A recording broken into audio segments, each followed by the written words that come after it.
Hey guys, Survival here. So the second round of upgrades to equipment here at the Assessed Bushcraft and Survival Homestead are complete. These upgrades were time consuming and in my opinion essential. These upgrades were the drilling out of all rivets in things such as this chair, a little folding stool behind the camera, and all other bits of gear and equipment and camping equipment that we have, but have any form of pivot that is riveted. We drilled them out, put nuts and bolts in place, and used these. These are brass washers. We used brass washers as pairs. This has greatly improved the longevity of the equipment.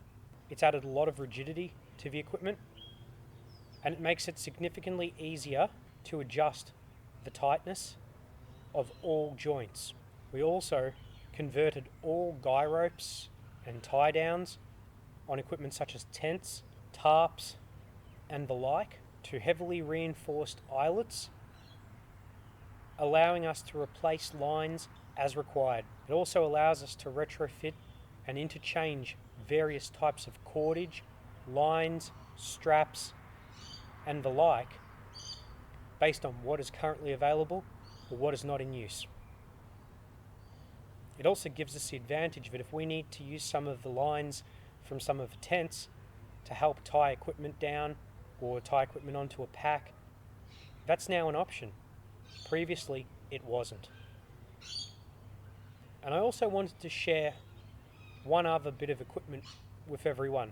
This is a bit of equipment Bushcraft gave me 2 years ago, and that is the Survive Outdoors Longer Emergency Shelter Kit. This is a handy little kit. Yes, it's basic. Yes, it's probably not the most ideal for using out bush all the time, but that's not what it's for.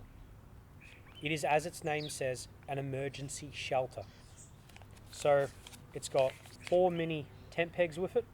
It's got a set of instructions, and it's got reflective cord and micro tensioners on it, a emergency blanket, that'll be one of those reflective ones, and it fits into a nice small package. So if we fold this top bit over, it's a little wider than my hand.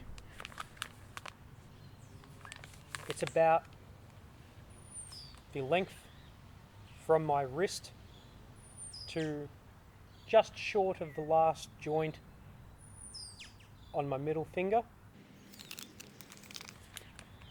and goes from about 1 inch to 1.5 inches in thickness. It's lightweight.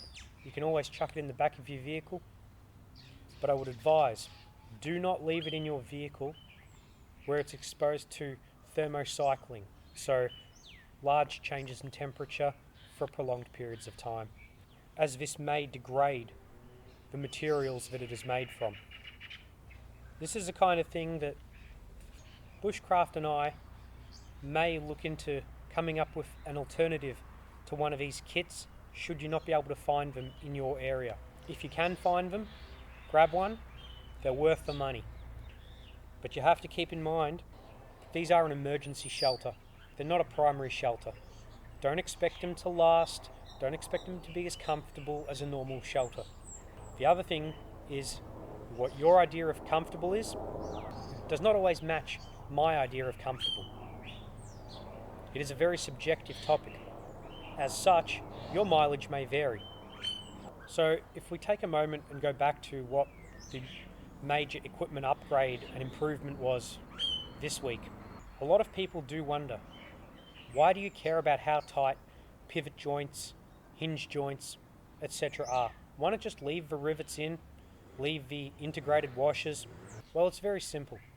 The reason I don't want to leave the riveted ones is they're either too tight and cause unnecessary wear or damage to the hole through which the rivet is mounted, or the potentially integrated washer may cause damage itself. Remember, a material that is equal or harder than the material to which it's contacting will cause damage to the other material.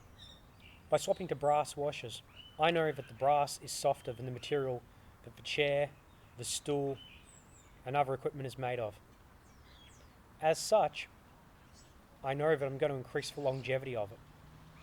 Further, by ensuring that the joints are tight, I'm reducing damage done to the items by allowing flex to occur at each join, which would push against the rivet in opposing directions. That has the unfortunate result of starting to tear and elongate the holes through which the rivet is installed. Lastly, by being able to tighten the joints, it allows us to lock things open by using wing nuts instead of just nuts. The other reason is, why not? If you can upgrade and improve your equipment, why wouldn't you? It's a cheap upgrade. We had all the parts lying around the homestead. Brass washers, they're so versatile and useful. Whatever's left over from other projects, hold on to them. You'll always find a use for them.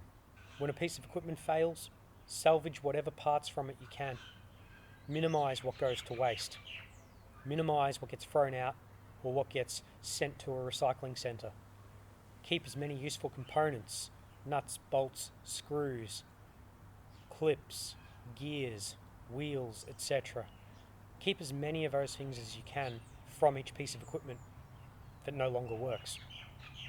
It's great because it's a kind of upgrade you can do no matter what the weather is.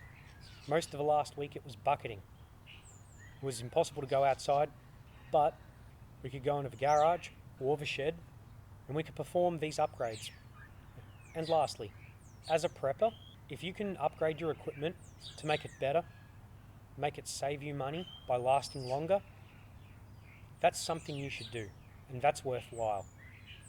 You can't rely on being able to just replace things all the time. That wastes money. It wastes your time, and what if it's not available anymore? The more life you can get out of a piece of equipment, the better. The better value for money, the better for the environment, the better for you. I just wanted to give a really quick channel update. We'll be going back to some more of our normal content very soon. Restrictions are starting to ease in our area. We're now permitted to head out for day trips, so looks like we'll be able to start getting out and about again. Even though it's only short day trips, it lets us get out, get some content done, buy some supplies we need, prepare some new projects, maybe even get some other projects going. As soon as we're allowed to head out bush again and remain out there, there's a whole series of tips, tricks, reviews, suggestions, all ready to go. Our next video is either going to be a tip of some sort or a discussion video. I've got several tips ready and waiting, and I've got several topics that I'd love to discuss. Topics that I think are very important, especially given everything that's occurred.